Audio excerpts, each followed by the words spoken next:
The story of homes, of how a people live, is the story of the foundation on which a nation is built.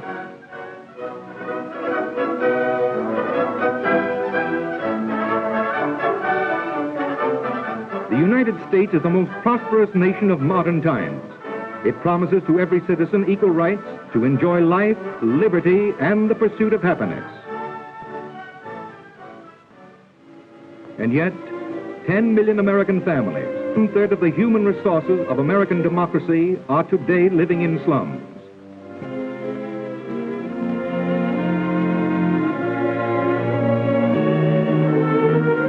Wherever flies and garbage and children must occupy the same backyard at the same time, wherever dwellings are rotting or are fire traps,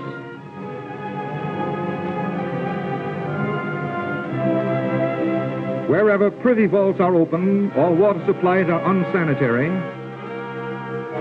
wherever too many people live squeezed in one room or too many families live jammed together, there are the slums. Yes, the slums are in the big city, but they are also in the small city, in the village, and even on the farm. Slums are everywhere, north, south, east, and west, in your town and in mine. A national health survey made by the United States Public Health Service found that home conditions were far less sanitary in towns of under 25,000 population than in the big cities.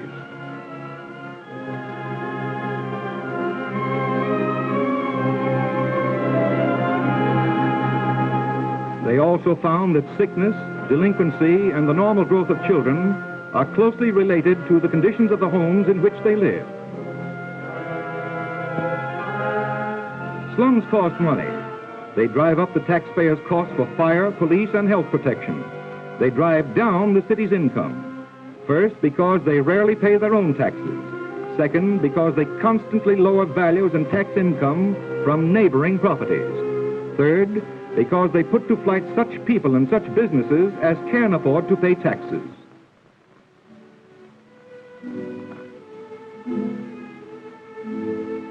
Jacksonville, Florida, for example, is an average American city.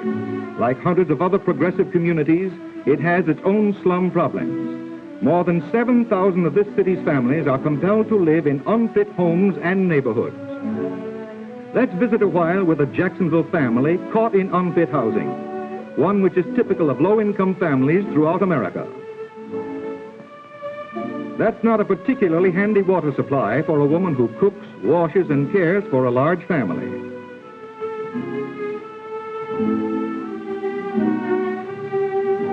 The children's food is unprotected from vermin or heat, and since there is no sink, the dishwater goes out the window. That is handy, but it isn't very sanitary. Nearby are other dumping grounds, excellent places to cradle an epidemic which might ravage the neighborhood or the entire city. This mother's day is a long one, and her workshop, the kitchen, is not designed to make her work either pleasant or easy. At times, she must call for help from younger hands. And then it's tough to leave a game, even where bare feet are always in danger and the air is not always sweet. The conditions which surround this mother's family, you understand, are not of her own making. They are the results of circumstances beyond her control. And though she may work her heart out, the menace of disease still sits at the table. And the specter of fire still lurks around the decaying chimney. Growing up means going to work, a good old American custom. But returning home at the end of the day does not always mean rest. There is, for example, a thing to be done in this, the family bathroom, before baby can be put to bed. To keep clean in this home, without a bathtub, without hot water, without privacy, is a weary struggle.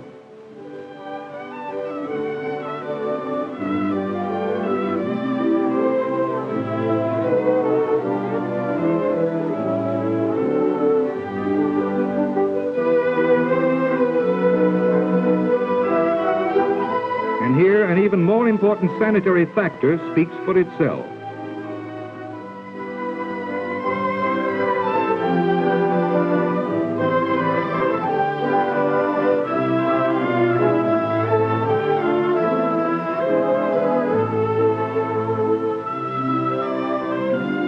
Not very much for this father to come home to at the end of each day's work.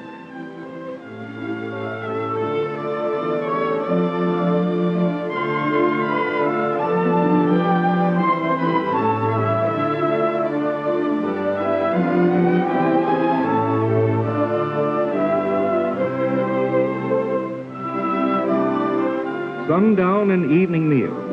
The children know nothing different, but possibly mother and father wonder why fate has been so unkind.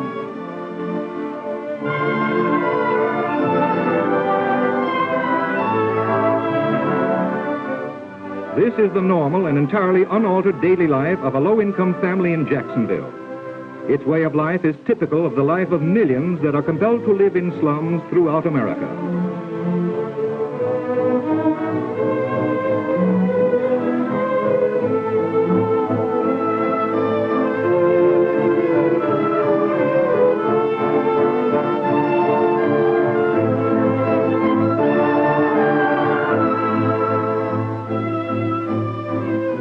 Seems a pretty hopeless situation, doesn't it?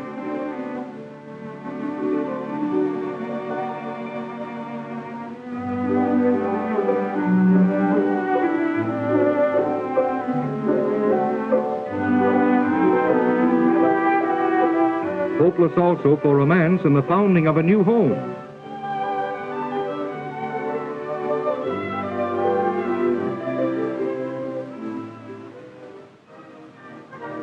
But the city of Jacksonville has found a way to deal with its slums, and what it is doing illustrates what hundreds of other American cities are already doing, what every community, large or small, can do. A new agency of local government, the Housing Authority of Jacksonville, meets with the mayor to receive the telegram from the United States Housing Authority granting a loan for their low-rent housing project.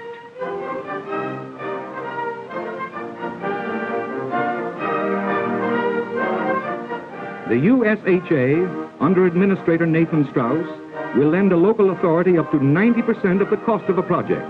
Remaining funds are borrowed locally.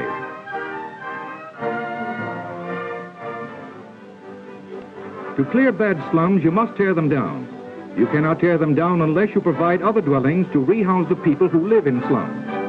That is why public housing is the only practical way to handle the problem. The United States Housing Act requires the elimination of one slum dwelling for every new low-rent home that is built. The buildings demolished may be on the site of the new housing project or off. They may be tenements or shacks. Decisions as to which dwellings are to be torn down and where the new project shall be located, like all other decisions, are made by the local authority. Public housing under the USHA is a decentralized activity. The local authority designs, builds, and manages its own projects from beginning to end.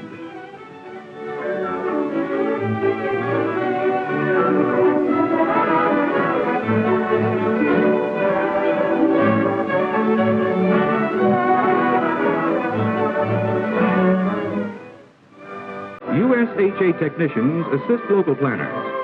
Public housing demands sunlight for every room, proper ventilation, open spaces, new standards which cost nothing but require new methods of design.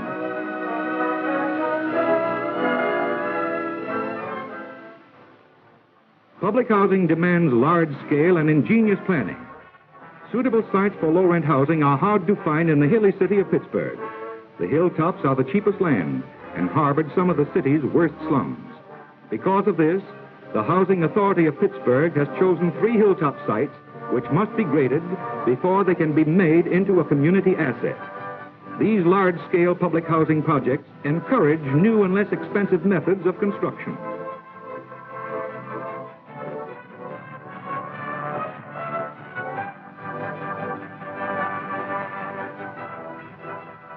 These monster machines were specially built for this spectacular reclamation of Pittsburgh's eyesores.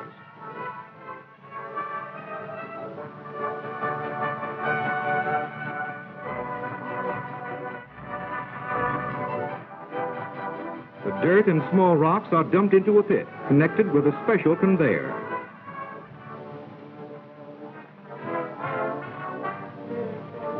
Larger pieces of rock, sometimes weighing several tons, go tumbling over the cliff and past the conveyor that carries the lighter material out into the center of the valley.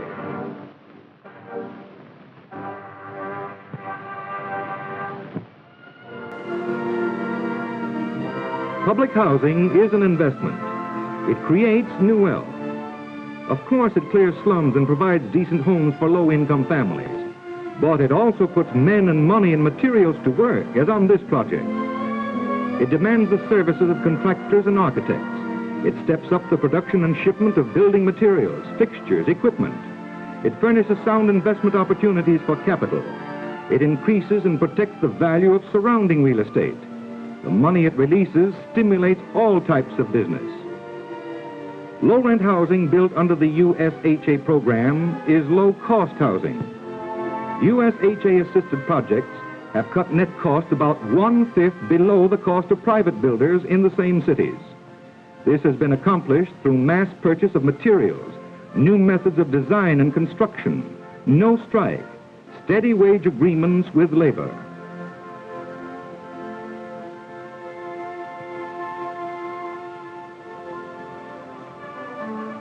To labor, public housing means jobs. The initial USHA program alone provides a year's work for 335,000 men, 135,000 on the sites, and 200,000 in industries supplying the materials and transportation. These building craftsmen all get paid prevailing wages. Of every dollar spent on public housing projects, about 29 cents are paid in full-scale workmen's wages. Labor's cooperation with public housing has set standards of freedom from strife that are showing the way to the entire construction industry.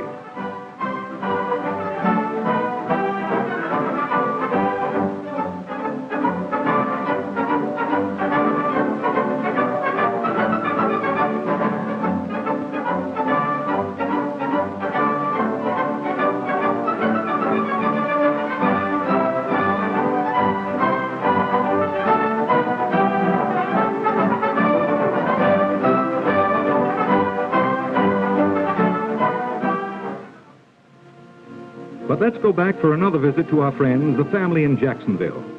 As Mother struggles to make something grow beside her house, a visitor arrives. Visitors come but very seldom to this home. This one introduces himself as an investigator from the Housing Authority of Jacksonville, and there are some questions he wishes to ask her.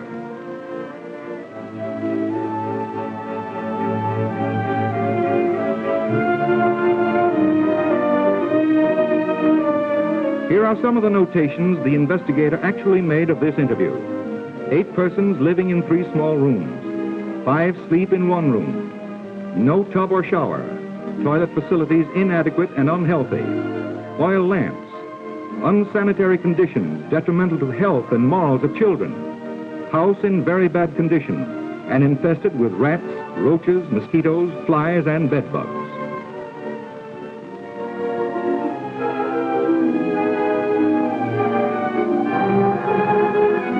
In due time, the postman brings a letter from the Housing Authority of Jacksonville. It informs her that after reviewing her application for a home in Brentwood Park, the authority will accept the family as a tenant.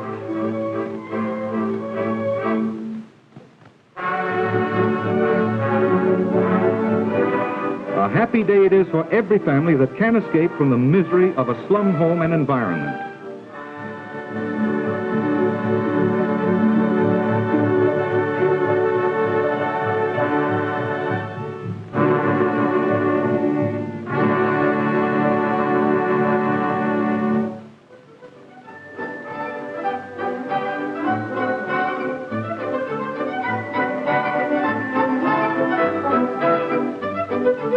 Tenants of public housing must be selected from families living in substandard houses and who cannot afford to pay private enterprise for decent homes.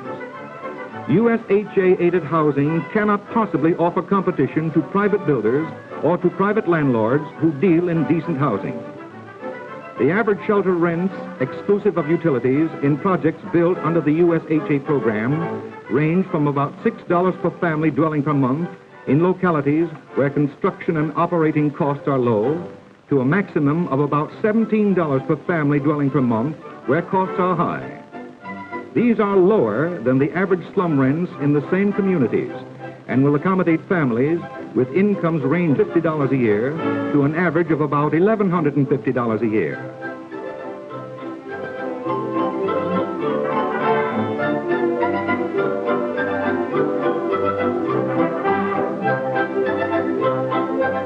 Remember this? The mother does.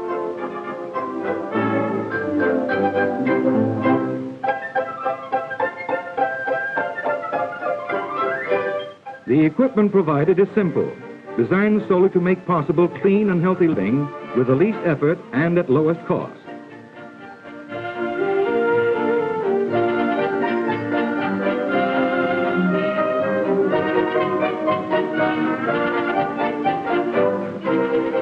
A home such as this does more for a young lady than just inspire her to fix up her hair a bit.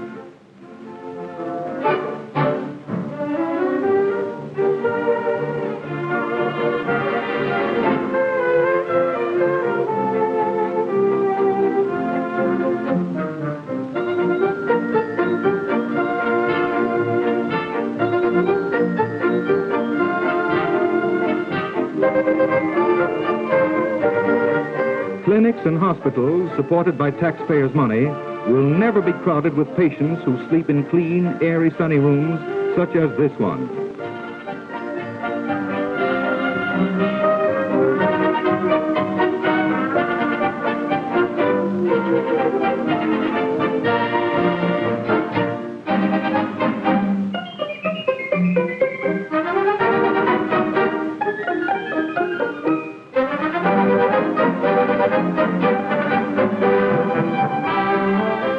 It costs the federal government only about $25 a year per person to help house such families as this one we have visited in decent places instead of slums.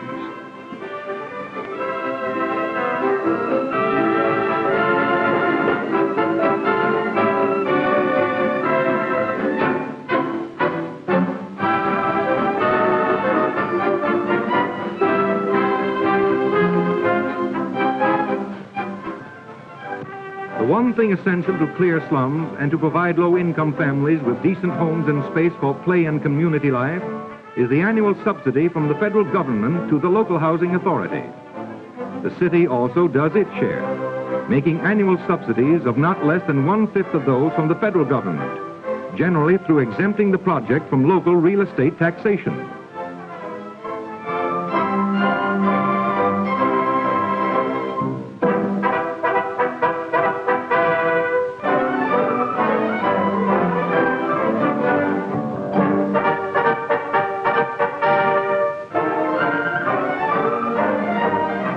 Public housing, like public schools, improves the quality of large numbers of our citizens and so serves the general welfare. To help pay for these public housing projects in all parts of the country with public funds is therefore an investment no less sound than to pay for public education with public funds. There was a time in these United States when only private schools existed. Those who could not pay went without education. There was a time when each family provided its own sanitary facilities, its own water supply, and when most roads were privately built and operated for profit. As the nation grew in size, in complexity, and in understanding, the public accepted responsibility for education, for sanitation, for roads, and many other public necessities, and the general welfare improved immeasurably.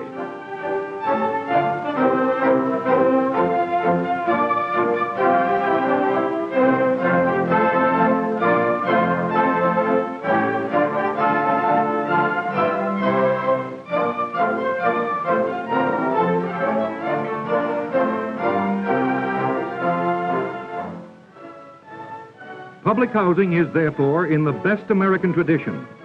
Every dedication in the United States of a public low-rent housing project is a rededication of our democracy to the principle that all men are created equal.